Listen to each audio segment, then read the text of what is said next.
Bismillahirrahmanirrahim.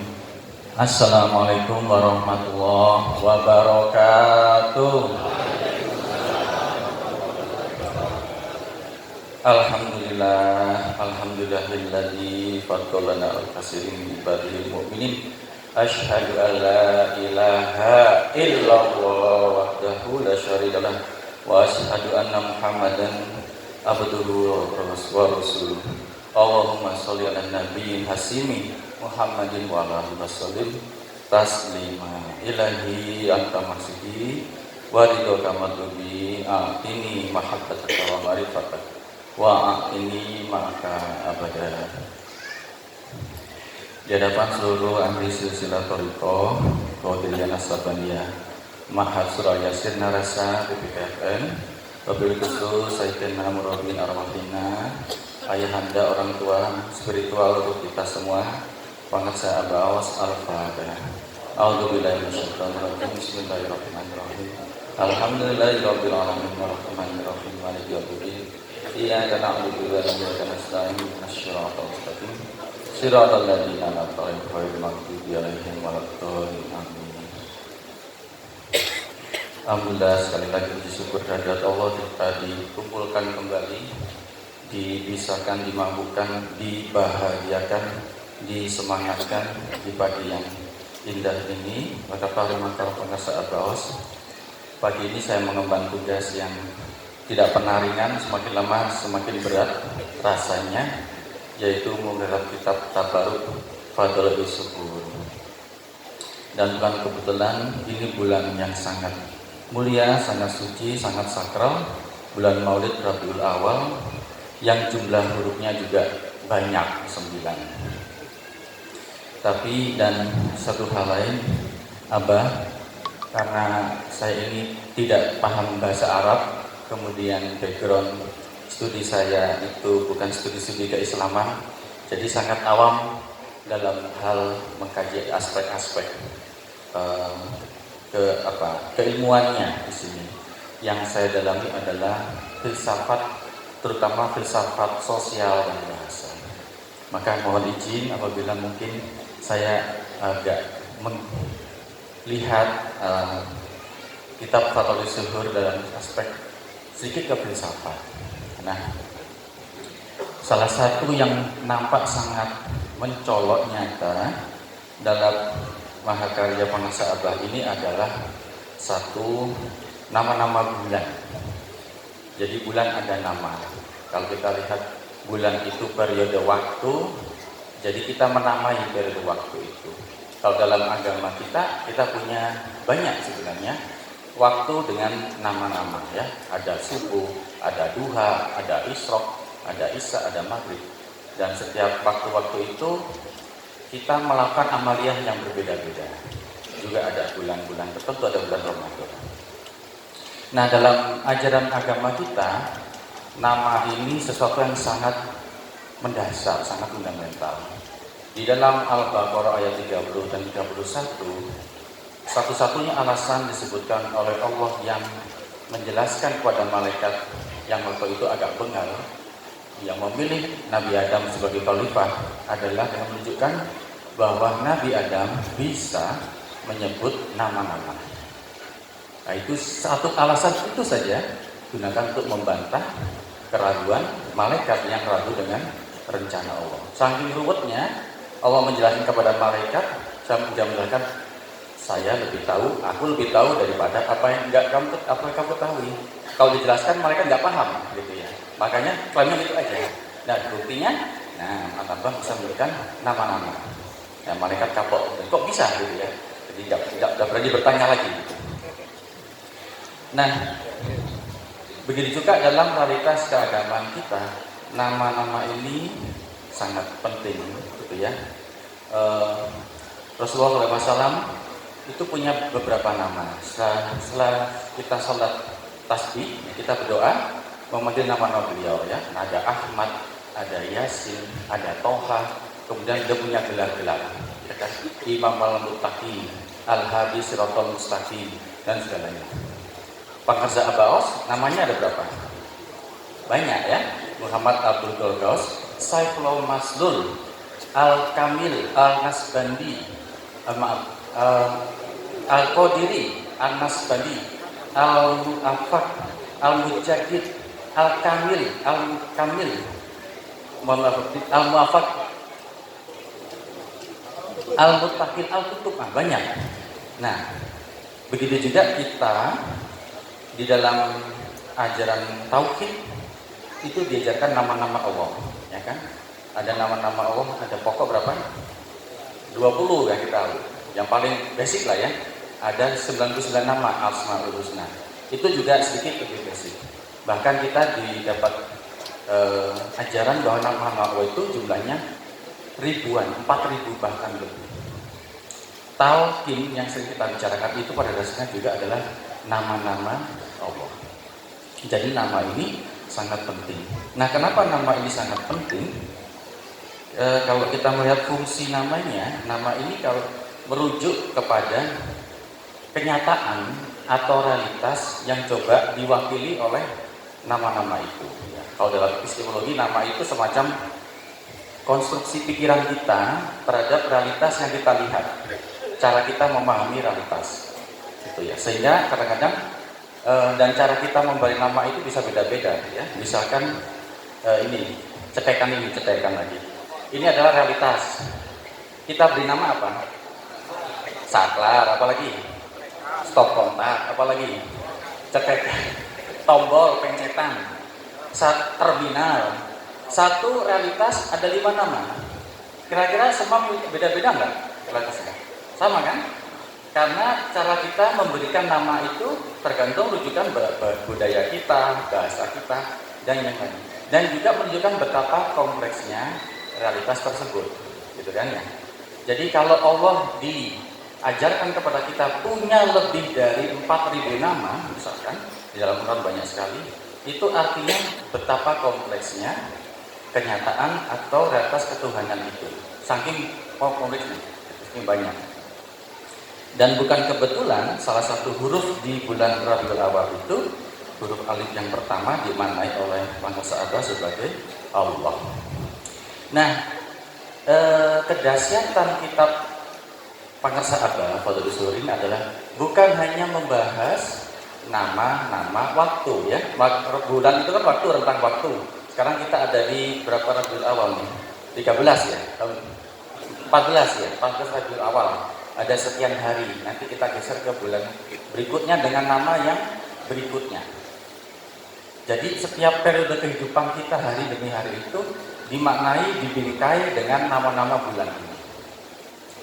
Nah itu kita bisa diajarkan itu aja. Dan seringkali kita memaknai bulan dengan peristiwa-peristiwa yang terjadi di bulan itu. Biasanya peristiwanya terjadi di masa lalu gitu ya. Misalkan kita kemarin merayakan 17 Agustus.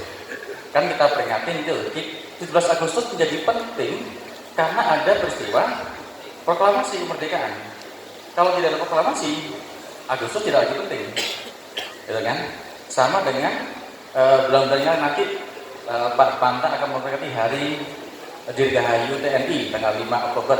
Dia menjadi penting karena memperingati sesuatu. Jadi di sini makna atau nama sebuah bulan, sebuah nama periode waktu itu ditentukan oleh peristiwa yang terjadi. Kita memaknainya. Nah, kitab ini bergerak jauh lebih dari itu. Memaknai satu periode waktu yang lepas dari peristiwa-peristiwa. Bayangkan, ini sudah, kalau secara tafsir sudah sangat dahsyat ini. Semalam Adinda Kiai Kusari membahas juga.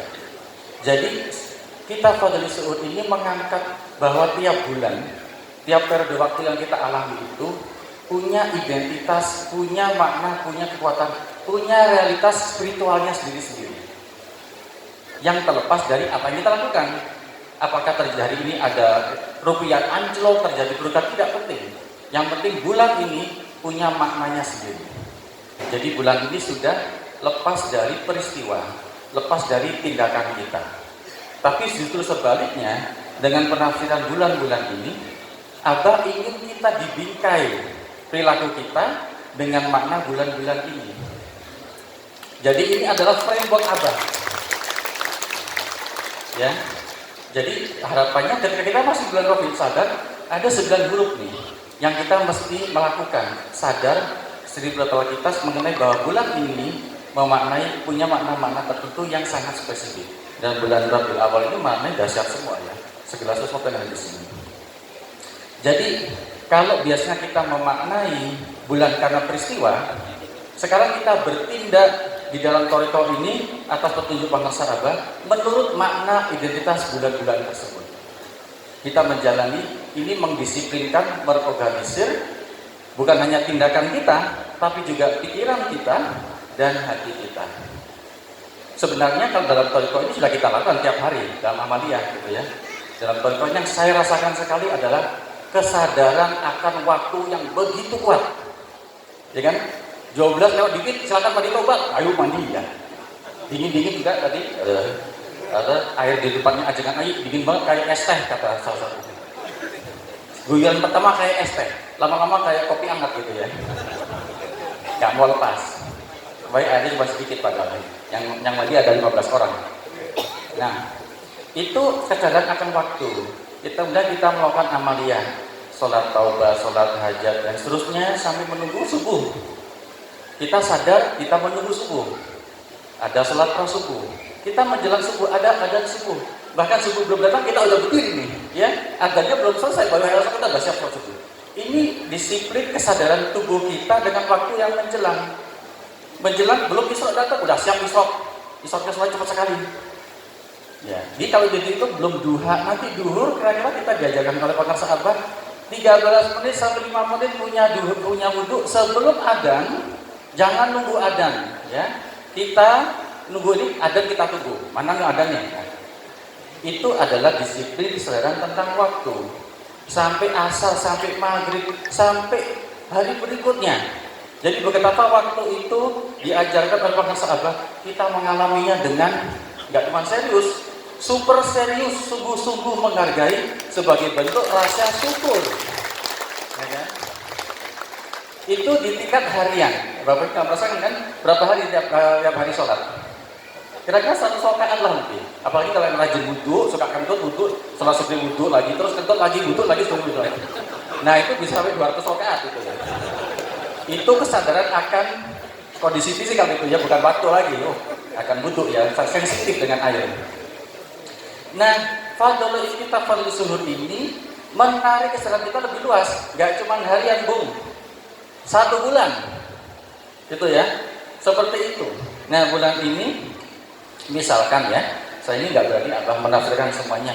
Yang paling saya suka aja, mungkin saya sebut dulu ya, ada 9 huruf Rabiul Awal ya. Ada huruf Ra, huruf Ba, huruf Ya, Ain, Alif, Lam, huruf Alif yang kedua, huruf Waw dan huruf Lam yang kedua.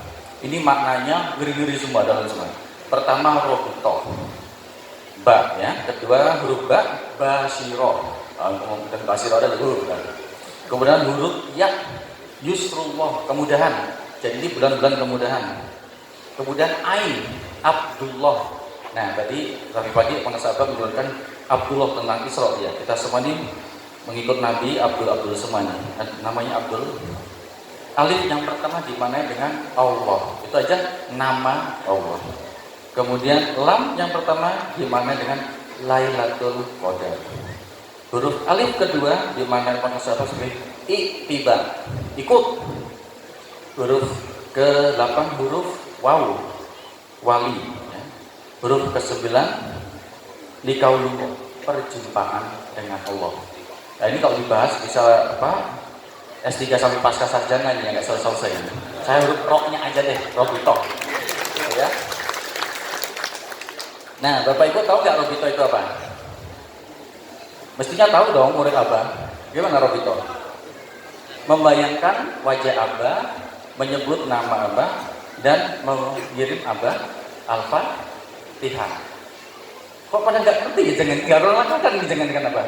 Oke, berarti saya harus jelaskan ya. Robito artinya membayangkan wajah guru, ya, dan mengirim guru kita dengan Al-Fatihah. Tentu saja dengan tujuan tertentu. gitu ya. Ini ajaran agak lama membayangkan guru ya, karena guru kita lihat ada foto-fotonya. Robito ini biasa digunakan kalau kita sarankan ada dalam kesulitan ya. Tadi malam Dinda Kusairi tidak kayak bisa menjelaskan sebagai bentuk istighosa ya, cari pertolongan, istighosa. Pas wayah susah butuh abah tidak giling abah gitu ya. Nah itu istighosa ya, tapi itu hanya sebagian kecil dari Robito gitu ya.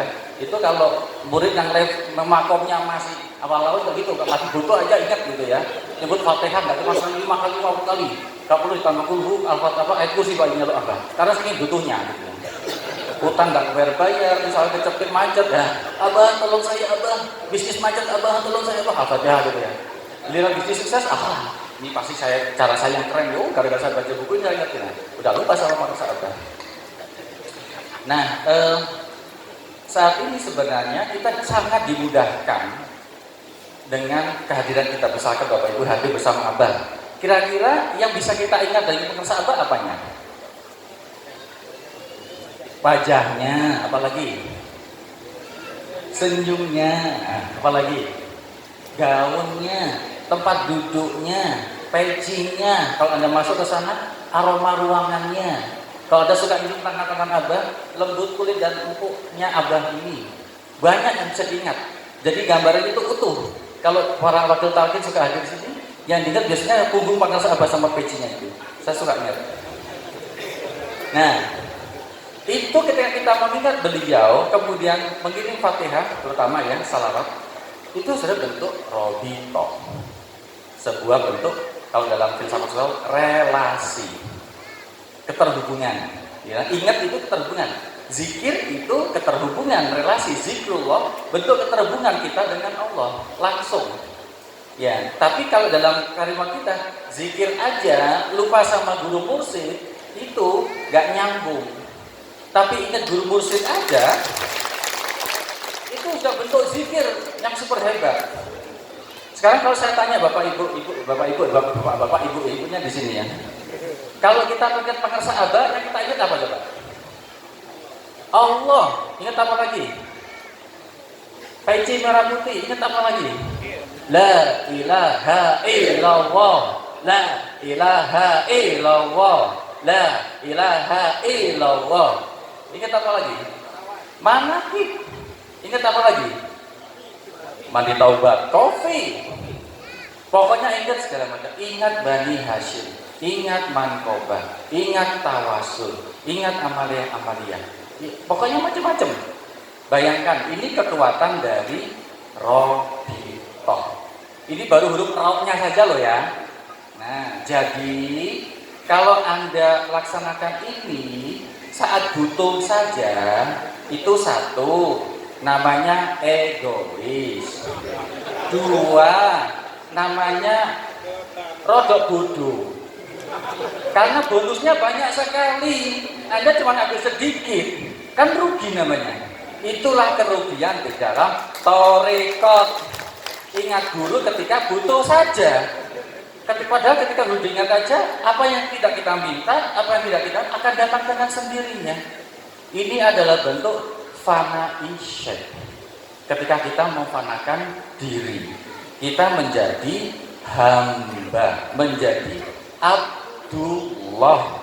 Itu disebut dalam huruf keempat ain. Nyambung juga Abang, huruf ain sebagai hamba Allah. Prototipe hamba Allah adalah Rasulullah SAW. Yang tadi pagi Abang bicara kepada kita, di dalam surat Al-Isra itu Allah bertasbih bahasa suci Allah yang memberangkatkan bukan nabinya, bukan rasulnya, tapi siapa? Hambanya. Jadi kalau kita semua ini menurunkan derajat kita, mengosongkan hati kita, memfanakan kita lewat robito, ada peluang kita menjadi hamba. Kita semua ini hamba-hamba Allah. Ketika menjadi hamba-hamba Allah, bisa Isra Mi'raj gak? Bisa banget. Itu rahasia di dalam Isra. Abang mau katakan rahasia di mana?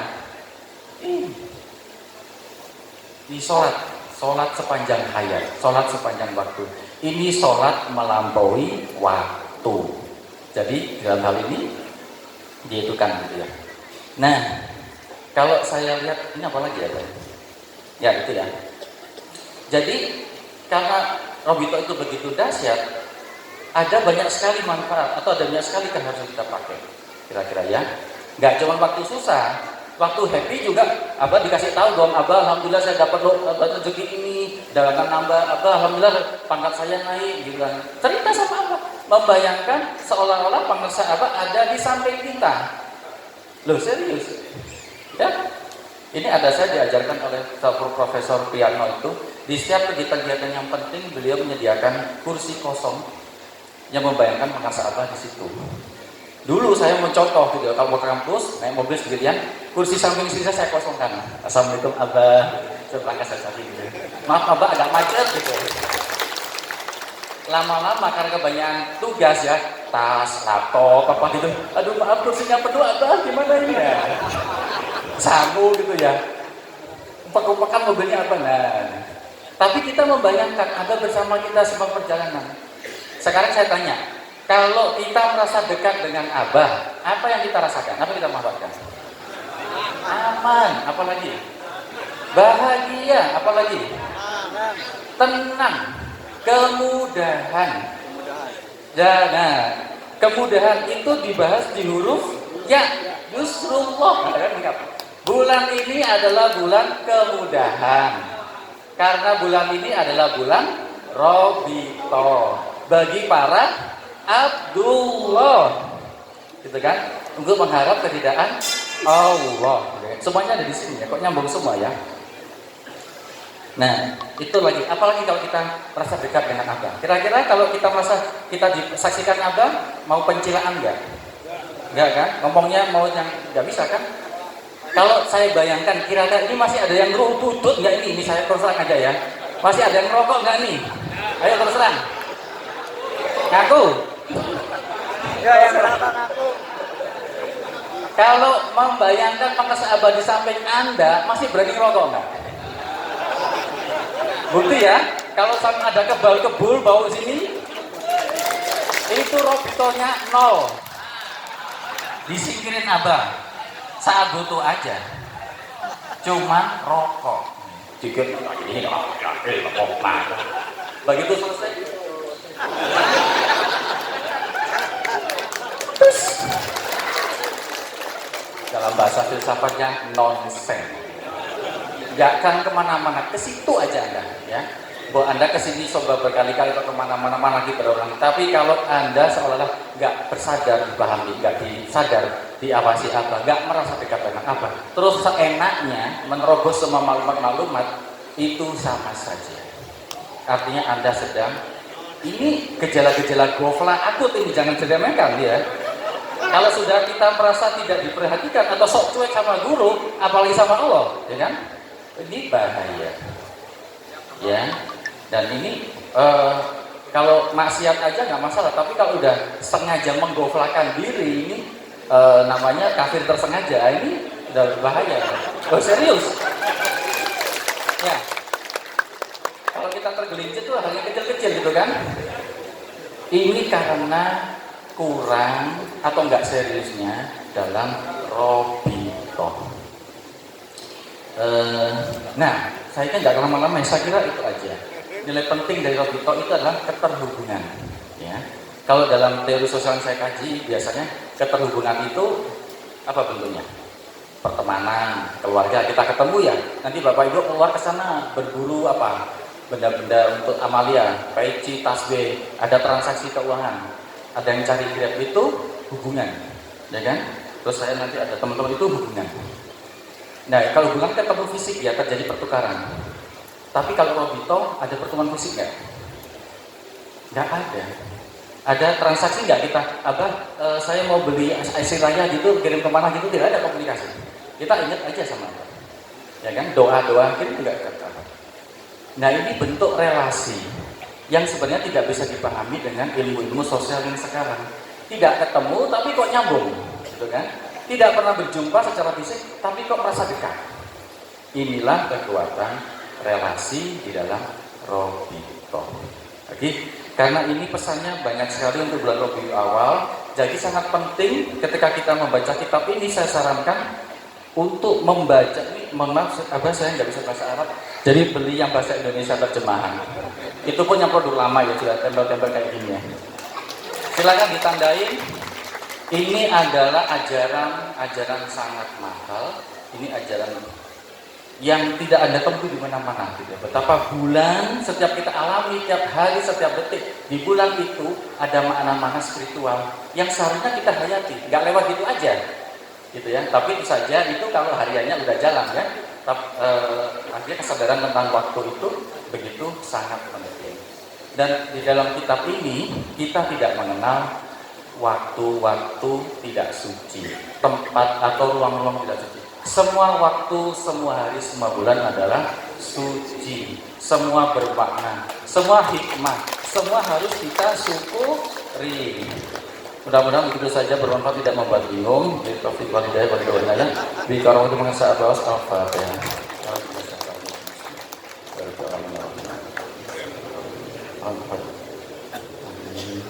Assalamualaikum warahmatullahi wabarakatuh.